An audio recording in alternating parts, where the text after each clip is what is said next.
পরম প্রেমময় শ্রী শ্রী ঠাকুর আমার বড়মার আত্মা জগৎ জননী শ্রী শ্রী বড়মা পরম পূজ্যপাদ শ্রী শ্রী বরদা পরম পূজ্যপাদ শ্রী শ্রী আচার্য দেবী শ্রী চরণে আমার শতকোটি প্রণাম। আমি শ্যামলী দেবনাথ, শ্যামার পরিবার চ্যানেলের সকল ভাই ও বোনেদের জানাই জয়গুরু ও ভালোবাসা। আমি শুরু করছি ইষ্ট প্রসঙ্গ আলোচনা। ধর্মের একটা প্রাণ আছে। শ্রীরাম, শ্রীকৃষ্ণ, শ্রী বুদ্ধদেব, শ্রী চৈতন্যদেব, শ্রী রামকৃষ্ণদেব ধর্মের প্রাণ পুরুষ ছিলেন। এ যুগে ধর্মের বেত্তা পুরুষ পরম প্রেমময় শ্রী শ্রী ঠাকুর অনুকূলচন্দ্র। পরম প্রেমময় শ্রী শ্রী ঠাকুর বলেছেন, সত্তা সচ্চিদানন্দময়, আর তার পরিপোষক যা তাই ধর্ম। ধর্মের কোনো প্রকার নেই, ধর্ম এক ও অভিন্ন। হিন্দু ধর্ম, মুসলমান ধর্ম, খ্রিস্টান ধর্ম আলাদা, একথা ভুল। বরং ওগুলো আলাদা আলাদা মত মাত্র। কোনো মতের সঙ্গে কোনো মতের বিরোধ নেই। পরম প্রেমময় শ্রী শ্রী ঠাকুর ছোট ছোট সুন্দর বাণীর মধ্যে ধর্মের প্রকৃত স্বরূপ তুলে ধরেছেন। তিনি বলেছেন, বাঁচতে নরের যা যা লাগে তাই নিয়েই তো ধর্ম জাগে। যে আচরণ বাক্য কর্ম বাঁচা বাড়ার উৎস হয় তাকেই জানিস ধর্ম বলে, নইলে ধর্ম কিছুই নয়। তাই মানুষের জীবনে প্রয়োজন একজন ধর্মবেত্তা পরম পুরুষের। ধর্ম মন্দিরে, মসজিদে, গির্জায় কিংবা দেবালয়ের মধ্যে লুকিয়ে নেই। একজন ধার্মিক মানুষের আচার আচরণ, ব্যবহার, তার কথাবার্তা, শিষ্টাচার সবই হয় খুব মার্জিত ও রুচিসম্মত। পরম প্রেমময় শ্রী শ্রী ঠাকুর বলেছেন, বাঁচা বাড়ার মর্ম যা ঠিকই জানিস ধর্মতা, অন্যে বাঁচায় নিজে থাকে ধর্ম বলে জানিস তাকে। তাই ধর্মের প্রকৃত স্বরূপ জানতে গেলে যুগপুরুষোত্তমের সৎ মন্ত্রে দীক্ষিত হতে হবে। শ্রী শ্রী ঠাকুর যুগপুরুষোত্তম, তিনি বাস্তবসম্মত করে করিয়ে দেখিয়েছেন যথার্থ ধর্ম কি ও কেমন। আকাশের ধর্মকে, অজানা লোকের ধর্মকে তিনি কোনোভাবেই স্বীকার করেননি। সংসার জীবনে যা যা করলে প্রকৃত মানুষ হয়ে ওঠা সম্ভব, ঠাকুর অনুকূলচন্দ্র সেই জীবনমুখী পথের সন্ধান দিয়েছেন। ধর্ম মন্দিরে, মসজিদে, গির্জায় নেই, ধর্ম আছে মানুষের অন্তরে। ধর্ম মূর্ত হয় আচারে, ব্যবহারে, আচরণে, কথাবার্তার মধ্যে। আমাদের আচার ব্যবহার যদি বাঁচা বাড়ার দিকে নিয়ে যায় তাকেই বলে ধর্মাচরণ। ধর্ম মূর্ত হয় আদর্শে, আদর্শে দীক্ষা আনে অনুরাগ, আর অনুরাগী আনে বৃত্তি নিয়ন্ত্রণ। আমাদের এই বৃত্তি নিয়ন্ত্রণ হয় যদি আমরা তাকে ভালোবাসি, তার অনুশাসনবাদগুলি মেনে চলি, তাহলেই আমাদের এই বৃত্তি নিয়ন্ত্রিত হবে। পরম প্রেমময় শ্রী শ্রী ঠাকুর চান আমরা সকলেই ভালো থাকি, আমাদের সকলের ভালো হোক, আমরা সকল সময় আনন্দে থাকি,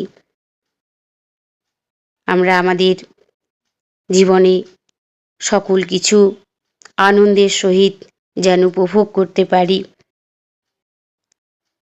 পরম প্রেমময় শ্রী শ্রী ঠাকুরকে ভালোবাসলে তার অনন্ত প্রেম, তার ভালোবাসার পরশ যদি আমাদের পেতে হয়, আমরা পেতে চাই, তাহলে তার অমীয় জীবনমুখী ভাবাদর্শে দীক্ষিত হয়ে জীবন পথে এগিয়ে চলা আমাদের একান্ত প্রয়োজন। পরম প্রেমময় শ্রী শ্রী ঠাকুরকে পেয়েছি জীবনে বহু জন্মের স্বীকৃতির ফলে। বারবার আমি একথা বলি, কারণ আমার জীবনে, আমার এই বাস্তব জীবনে ঠাকুরকে পেয়ে তার দয়া, তার অসীম করুণা সকল সময় আমি উপভোগ করে থাকি, উপলব্ধি করে থাকি। ঠাকুর আমার সঙ্গে সকল সময় থাকেন, ঠাকুর আমার সঙ্গে থাকেন এবং সকল সময় যে আমি ডাকি, আমার ডাকে তিনি সাড়া দেন, আমি বেশ বুঝতে পারি প্রতিটি ক্ষেত্রে। আমরা সংসারী মানুষ, সংসারে নানা রকম ঝামেলা, অশান্তি, নিত্য জ্বালা, এসবের মধ্য দিয়ে আমাদের দিন কাটে। কিন্তু তারই মধ্যে আমরা ঠাকুরকে যদি ভালোবাসি, তাকে যদি মাথায় করে নিয়ে চলি, সেই ঝড় ঝাপটা অশান্তি কোথা দিয়ে যেন সব বিলীন হয়ে যায়, বুঝতে পারি না। ঠাকুর, তাকে যদি খুব ভালোবেসে তাকে গ্রহণ করে ভক্তি ভরে তাকে অন্তরের স্থান দেওয়া যায়, তিনি আমার অন্তরেই আছেন। তাই উঠতে বসতে চলাফেরায় সকল সময় তার নাম, ইষ্টভীতি, প্রার্থনা, সকল কিছু আমরা যদি নিত্যকর্ম হিসাবে এগুলো করে থাকি, তাহলে আমরা ভালো থাকব। আমাদের নানা রকম অশান্তি, নানা রকম ঝামেলা থেকে আমরা মুক্তি পাব। ঠাকুর যেভাবে বলেছেন শুধু সেইভাবে আমাদের চলতে হবে। তাকে অনুসরণ করে চললে প্রকৃত সৎ মানুষ হয়ে ওঠা যায়। সদ্দীক্ষায় দীক্ষিত হয়ে সকল সময় আমাদের চলা হবে সৎভাবে। আমরা কারো মনে কখনো আঘাত দিয়ে কথা বলবো না। আমাদের সন্তান সন্ততিদের সেইভাবে আমরা মানুষ করে তুলব। কারো মনে ব্যথা দিয়ে কথা বলতে নেই। আজকাল ছেলে মেয়েদের মুখে মা বাবারা অনেক বাজে বাজে কথা তারা শুনে থাকেন। তারা মা বাবাকে কতটা ভালোবাসেন সে তো দেখে বোঝাই যায়। তারা বৃদ্ধাশ্রমে দিতে পারলেই বাঁচে, এমনও কত পরিবার আছে। কিন্তু আমি চ্যালেঞ্জ দিয়ে বলতে পারি, যারা পরম প্রেমময় শ্রী শ্রী ঠাকুরকে গ্রহণ করেছেন, তাদের মা বাবা কখনোই বৃদ্ধাশ্রমে যায় না। কারণ ঠাকুর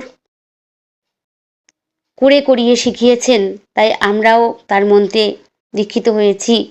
আমরাও আমার সন্তানদের সেভাবেই শেখাবো, শেখানোর চেষ্টা করব, যাতে আমাদের কখনো বৃদ্ধাশ্রমে যেতে হবে না।